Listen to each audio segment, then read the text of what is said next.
Umphathiswa wamapolisa udandalazise elubala izicwangciso zokubethelela umthetho phantsi kwesisigaba sokuqala sokumiswa ngxi kwentshukumo kweli. Ukwakhumbuze abemi beli ukuba ubhubhane wentsholongwane yecorona awukapheli yaye eli alikaphumi ezingcongolweni. Ubatyityimbisele umnweke abanikazi bendawo zokutyela kwakunye neendawo ezithengisa utywala ngelithi baza kulicula elandincamisayo ukuba abayithobeli imithetho ye-lockdown. We want to make the point very clear.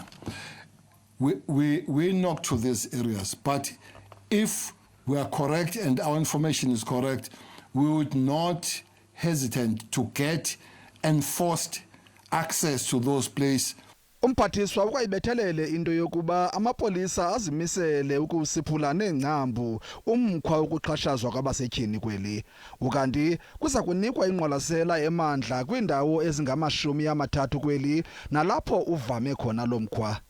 The list was compiled based on 9 key variables, including number of cases reported to the SABC during the 2019-2020 financial year. Ukuza kuthi kangoku ayi-16,000 amapolisa esele osuleleke intsholongwane yecorona kweli, ngelixa amapolisa ayi-250 sele ephulukene nobomi bawo ngenxa yalo gawulegeca.